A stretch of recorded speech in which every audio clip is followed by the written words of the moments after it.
All right, so this is the story of my first kiss.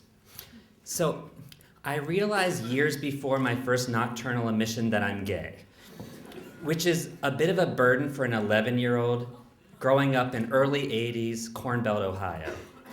And the feelings I have for a shirtless, sparring Tony Danza on Taxi, they're confusing. And the AIDS hysteria that's plaguing the country is frightening, so I willfully pack away the gay. I figure I can acknowledge the feelings to myself, but to no one else until I can escape the town my social studies teacher calls Corn Junction. Now, this strategy works for years until my belated puberty coincides with getting my driver's license and meeting Steve Sadowski. Now see, everyone in my town is from here except for a few people from such exotic places as Akron or Pittsburgh. And that's Steve from Pittsburgh. And in a JCPenney Sears Roebuck town, the Sadowskis are an LL Bean family. They have plaid wallpaper and a matching tartan dog bed. And Steve, he wears duck boots with his laces untied. He plays piano for fun, and he listens to the mamas and the papas, not Molly Hatchet and Iron Maiden like the rest of my town. And he's a poet at heart. He puts his arm around me at school. Chris Love, look at the way the snow dances in the wind. So beautiful. He's staring at the snow in awe, as I'm staring at him in awe, as the boys around us are farting in each other's faces. So, Steve and I become fast friends.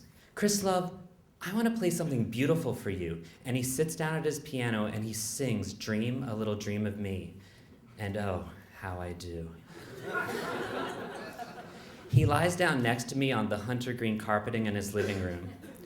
Chris Love, you know that feeling you get when you wake up in the middle of the night, everyone's asleep, and it's so quiet and peaceful? That's what I hope death is like. All right, this preppy poet-philosopher is killing me. And as if that weren't enough, his diabetes makes him a little loopy and even more irresistible. His posture escapes him, and he leans into me like a golden retriever. Chris Love, will you give me my shot? You're the only one who does it right. And he lifts his shirt and exposes his stomach for the injection. I melt. Let's face it, he had me at hyperglycemic shock. So one night, Steve steals some beer from his dad, and we race the Sadowski's paneled station wagon over the 7 hills to the Scioto River. We walk along the shore. Chris Love, you ever wonder if you're gonna be alone forever? I just wanna kiss a girl. Oh, I love you, Chris Love. And as he kisses my cheek, he melts into me. His diabetic delirium often makes for some mixed messages.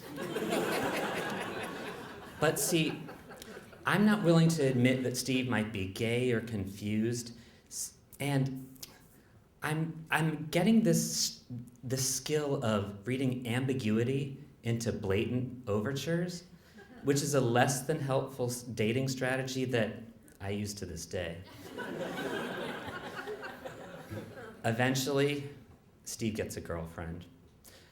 Chris Love, we're gonna find a girl for you. And your first kiss, it's so amazing and soft.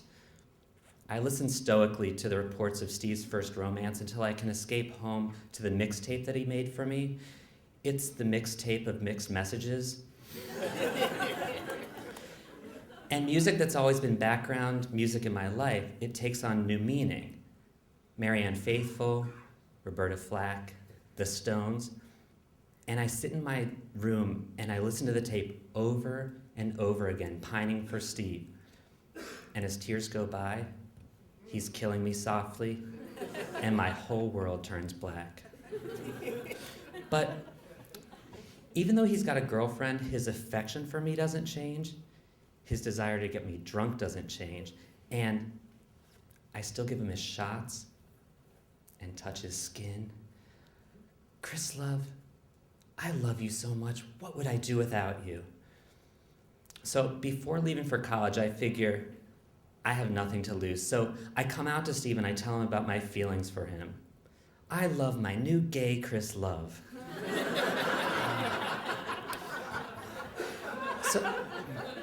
So that summer, nothing really changes between us, which is good. But nothing really changes between us, which isn't so good. I leave Steve behind for his last year of high school. My first semester of college, it's not the transformative experience I'd hoped for. And I listen to Steve's tape when I get lonely. I listen to Steve's tape a lot. So I head home for Christmas break, and I'm between worlds. I spot Steve as he genuflects at Christmas Mass. He's wearing his duck boots untied, his red and black plaid jacket, and his hunter's cap. And all those old feelings come rushing back. During my break, all I want to do is see Steve, but all I do is avoid him. Finally, I agree to go to a New Year's party with him. It's at this girl Jenny's house, which is surrounded by soybean fields, and she has a neon Jesus that shines through the window. Steve calls me out to the hot tub all night, but I stay inside, avoiding him and his girlfriend as they get drunker and drunker. Finally, around midnight, I agree to get in. Well, Steve threatens to pull me in. So I get into the hot tub with Steve, his girlfriend, and the host, Jenny. She's changed into this bubblegum pink bikini, which matches her baby blue eyeshadow and her over-bleached, over-permed hair. Right when I get in, Steve and his girlfriend start making out. Inside, the countdown begins. 10.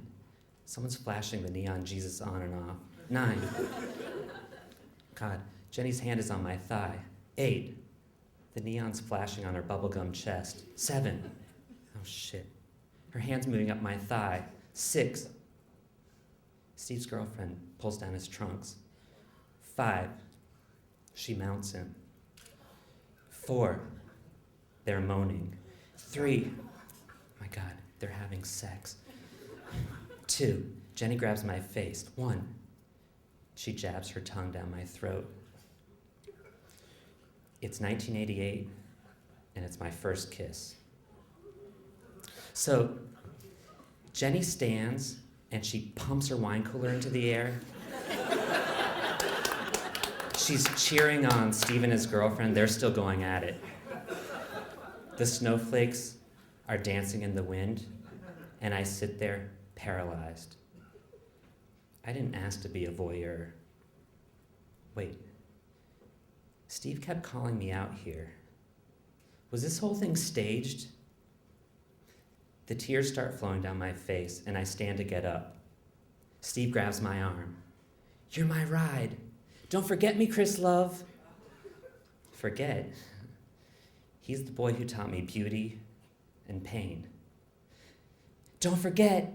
I love you, Chris Love. I need to get him his shot.